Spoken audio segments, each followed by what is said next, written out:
طلعت من الفرن، الصينية كانت خالصة. شوفوا حبايبي المنظر ما شاء الله. السلام عليكم حبايبي، شو اخباركم؟ ان شاء الله بخير. معكم ام عمر من قناة كل وشكو.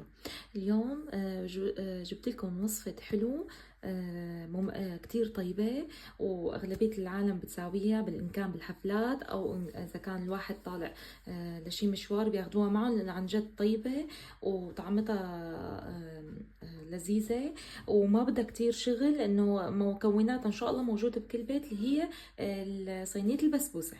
اليوم حساوي لكم اياها بطريقة بسيطة ومو معقدة وطيبة، وبتطلع ان شاء الله مثل ما بدكم واظرف ان شاء الله. حنبلش باذن الله بالمكونات. نقول بسم الله. اول شيء المكون الاساسي بالبسبوسة اللي هو السميد. السميد حبايبي لازم يكون سميد ناعم، مو السميد الفرخة تبع المعمول، لا، سميد بيجي انواع. السميد الناعم هو لازم ينحط للبسبوسة.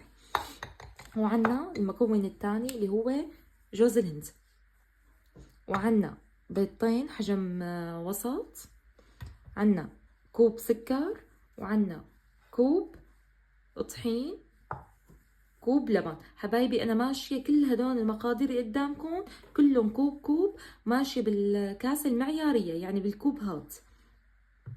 وعندي فانيلا. اذا ما في عندكم حبايبي برش ليمون، في هدول بينباعوا بالماركتات الالمانيه، هذا كتير ظريف، جربته انا بالجاتو، او اذا بدكم اياه بهيك اكلات عشان ما يعطي للبيض زنخه.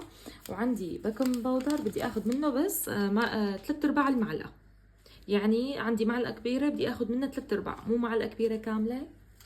وعندي بدي كاسة حليب، والقطر مجهزته انا على جنب، بكتب لكم اياه بالصندوق الوصف قديش لازم ينحط. صفي بس حبايبي شغله واحده اللي بدي احطها فوق القطر، اللي هي معلقه السمن الحيواني. تكون معلقه، تكون عفوا طعمه السمنه تكون اذا في عندكم اياها ظريفه بتضيفوها. وحصرا حبايبي للبسبوسه لازم يكون القطر بارد، يعني حاولوا تساووا القطر قبل بنهار وبردوه حطوه بالبراد، ما بيأثر. القطر بالذات ما بينتزع. هلا نحاول بسم الله ونبلش بالمقادير. هلا عندي هون انا عفوا وصفيان لسه كمان الزيت، كاسة الزيت كمان، نص كاسة زيت بالكاسة المعيارية نصها. هلا حأرجيكم اياها خطوة بخطوة حبايبي. هلا خليكم معي. حنبلش اول شي نقول بسم الله ونبلش. طبعا فيكم تخلطوهم كلهم سوا، يعني ما بدي انه مثلا بيض لحال سكر لحال كذا، ما في اي مشكلة نهائيا. خليكم معي حبايبي. هلا حنبلش نقول بسم الله ونحط البيض. بسم الله.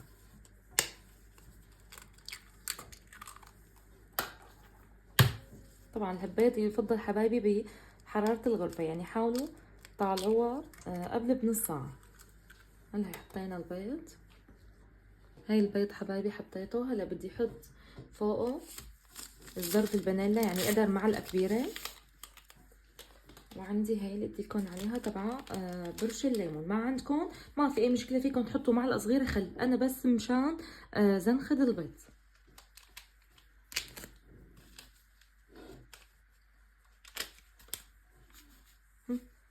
انا حطيته كله الظرف، حطيت شوي صغيره. وعندي بقى هون السكر، وعندي السميد. شفتوا شلون عم حطهم كلهم فوق بعض، ما بدي انه مثلا كل وحده لحال. عندي الطحين، بسم الله. عندي جوز الهند، بسم الله. وعندي اللبن، هاي اللبن. اللبن جامد مري ما بتفرق، مهم اللبن اللي هو حبايبي الزبادي.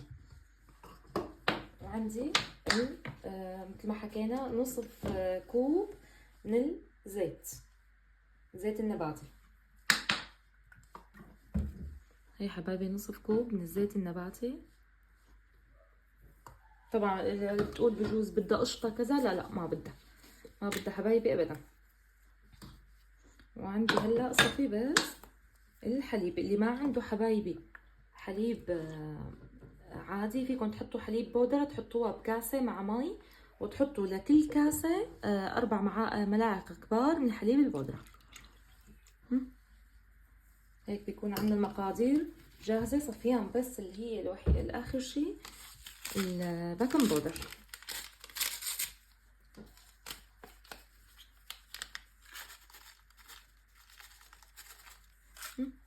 بنحركهم هلا كلياتهم مع بعض، وبأرجيكم الخطوة ايش بدنا نساوي آخر شي. خليكم معي حبايبي. حبايبي نبلش نخلطهم كلهم مع بعض. ما بدهم اللي عنده خفاقة مو مشكلة، بس أنا عم بحكي اللي ما عنده خفاقة بيقدر بهذا المشبك أو بالمعلقة انتو اللي بدكم إياه. خفقهم بس مظبوط مظبوط عشان نشوف إنه المكونات كلها تخلطت مع بعضها، وبتكون عنا أطيب بسبوسة غير شكل جوز الهند.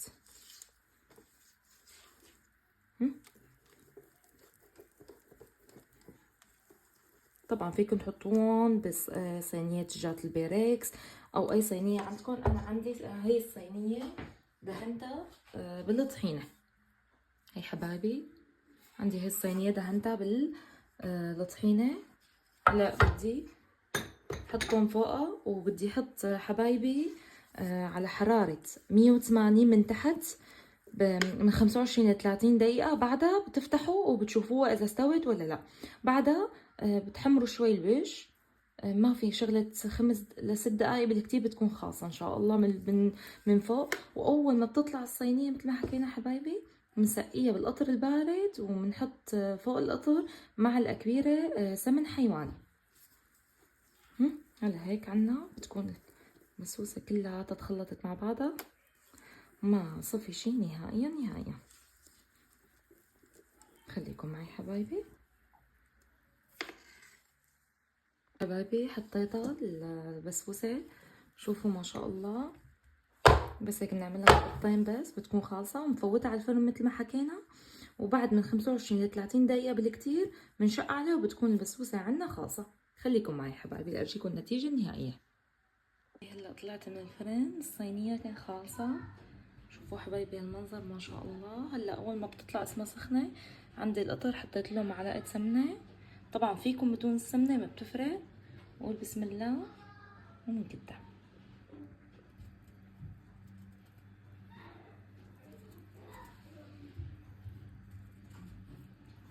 بنتركها لتبرد بعدين بنقطعها.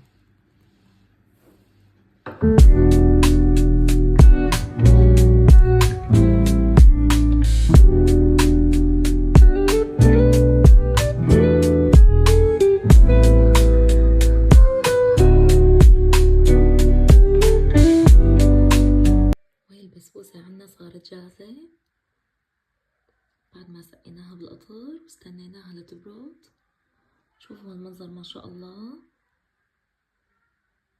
جربوها حبايبي وادعولي. لا تنسوا اشتراك بالقناة وتفعيل زر الجرس ليصلكم كل جديد. والسلام عليكم ورحمة الله تعالى وبركاته.